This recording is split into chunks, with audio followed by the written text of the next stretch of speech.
Hi friends, तो कैसे आप सभी। आई होप आप शानदार होंगे और आपकी तैयारी शानदार चल रही होगी। स्वागत है आपका टीजीटी पीजीटी एलटी ग्रेड के लिए इतिहास के लिए प्रैक्टिस सेट में। तो चलिए देखते हैं आज के इस महत्वपूर्ण सेशन में क्या है। काफ़ी इंपॉर्टेंट क्वेश्चन है जो कि आपके आने वाले एग्जाम के लिए इंपॉर्टेंट है। निम्नलिखित में से कौन सही सुमेलित है? गुलबदनम बेगम अकबर सही बताना है। अब्दुल हमीद लाहौरी, जहांगीर, खफी खां, शाहजहां या फिर जेबुन्निसा बहादुर शाह द्वितीय। तो सही कौन सा है? यह है गुलबदनम बेगम। ये जो है गुलबदनम बेगम ने अकबर के काल में क्या किया था? हुमायूंनामा की रचना की थी। ये काल है और ये रचनाकार है। अकबर के काल में गुलबदनम बेगम ने किसकी रचना की थी? हुमायूंनामा की रचना की थी। हुमायूंनामा। एक क्वेश्चन बार बार पूछा जाता है कि हुमायूंनामा किसकी रचना है? तो यह है गुलबदनम बेगम की। और अब्दुल हमीद लाहौरी ने किसके काल में रचना की थी? तो यह की थी शाहजहाँ के काल में पादशाहनामा की।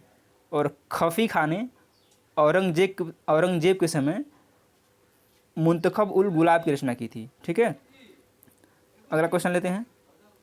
किस मराठा राज्य ने सबसे अंत में अंग्रेजों की सहायक संधि को स्वीकार किया? गायकवाड़, सिंधिया, भोसले या फिर होलकर ने? तो पूछा है सबसे अंत में, सबसे पहले नहीं पूछा है। कब पूछा है? सबसे अंत में किसने स्वीकार किया था? तो यह किया था होलकर ने। डी ऑप्शन करेक्ट है। और वेलेजली की सहायक संधि स्टार्ट कब हुई थी? 1798 से 1885 तक सहायक संधि को स्टार्ट किया था। पेशवा ने 1802 ईस्वी में। भोसले ने कब स्वीकार की थी? 1803 में। तथा सिंधिया ने 1804 में सहायक संधि स्वीकार की थी। कब की थी? सिंधिया ने 1804 में। और भोसले ने कब किया था? तो ये किए थे 1803 में। ठीक है, ये भी आपको याद रखना है। अगला क्वेश्चन लेते हैं। नागर शैली के स्थापत्य का एक उत्कृष्ट उदाहरण कौन सा है? केदारनाथ मंदिर कांचीपुरम, लिंगराज मंदिर भुवनेश्वर, बृहदेश्वर मंदिर तंजौर या फिर पट्टदकल मंदिर ऐहोल।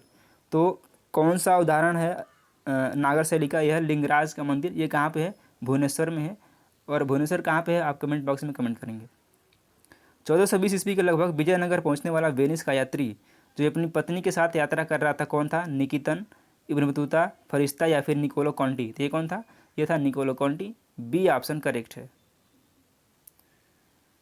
नेक्स्ट है, निम्न में से किस अधिनियम ने संवैधानिक निरंकुशता के सिद्धांत का अनुमोदन किया? 1909 का एक्ट, 1919 का एक्ट, 1935 का एक्ट या फिर 1947 का भारतीय स्वतंत्रता अधिनियम? तो क्या है? यह है 1935 का act. Option number C correct हो जाएगा।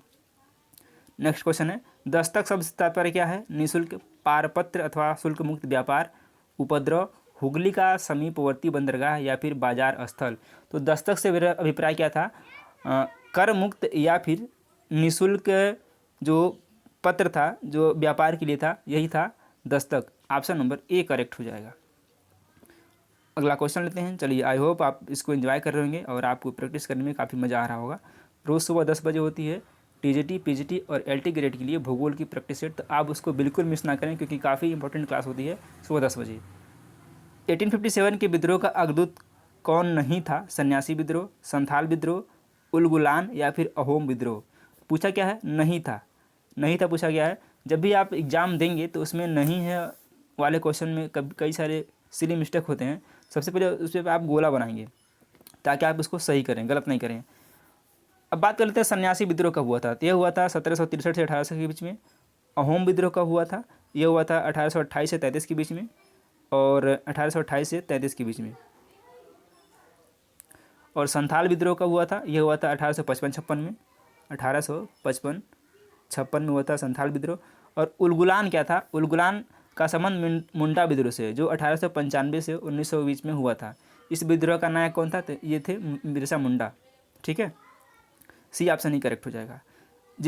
किसने ज्ञान योग, कर्म योग तथा राजयोग नामक पुस्तकें लिखी? स्वामी विवेकानंद, स्वामी दयानंद, रामकृष्ण परमहंस या फिर बीजी तिलक यानी कि बाल गंगाधर तिलक ने? किसने लिखी है? यह लिखी है स्वामी विवेकानंद ने। ऑप्शन नंबर ए बिल्कुल करेक्ट हो जाएगा। 1908 में लीग के अस्थायी अध्यक्ष के रूप में किसका चुनाव हुआ था? नवाब सलीमुल्लाह, सैयद अहमद खां, आगा खां या फिर सैयद अमीर अली? तो किसका चुनाव हुआ था? ये हुआ था आगा खां का। ऑप्शन नंबर सी बिल्कुल करेक्ट है। भारतीयों को कंपनी की सेवा में न लेने की नीति का परित्याग किसने किया? लॉर्ड हेस्टिंग, एमहर्स्ट, बेंटिक या फिर कैनिंग ने? तो किसने किया था? ये किया था बेंटिक ने। सी ऑप्शन करेक्ट है। सॉरी, 1831 ईस्वी का कोल विद्रोह किस क्षेत्र में हुआ था? गुजरात, बंगाल, राजपूताना या फिर छोटा नागपुर पठार क्षेत्र में। तो 1831 का कोल विद्रोह, ये भी आपको याद रखना है कि कोल, कभी पूछ लेगा कि कोल विद्रोह कब हुआ था, तो यह हुआ था 1831 में। और क्षेत्र क्या था? तो ये था छोटा नागपुर का क्षेत्र। डी ऑप्शन बिल्कुल सही है।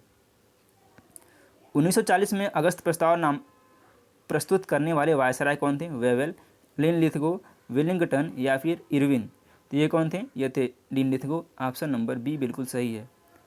प्रांतों में द्वैध शासन कब लागू हुआ किया गया था? 1919 में, 1929 में, 1944 में या फिर 1943 में। तो जो प्रांतों में द्वैध शासन लागू किया गया था वह किया गया था 1919 के अंतर्गत। ऑप्शन नंबर ए करेक्ट है। अगला क्वेश्चन है, राजगोपालाचारी योजना के विषय में क्या सही है? कुछ कांग्रेसियों ने विरोध किया था, हिंदुओं को बहुत सुविधाएं दी, मुस्लिम लीग को अलग रखा गया या फिर उपरोक्त सभी सत्य है। पूछा है क्या इसमें करेक्ट है? तो कुछ कांग्रेसियों ने क्या किया था? विरोध किया था किसका? राजगोपालाचारी योजना का। तो इसका आंसर क्या है? इसका आंसर है ऑप्शन नंबर ए। और 10 जुलाई 1944 को सी राजगोपालाचारी ने कांग्रेस और मुस्लिम लीग के बीच समझौते के लिए एक योजना प्रस्तुत की थी। जिन्ना सहित विभिन्न कांग्रेसियों ने इस योजना को क्या किया था? अस्वीकार कर दिया था। इसमें जिन्ना भी थे। अगला प्रश्न है, बंगाल विभाजन के बाद कौन से प्रांत बने?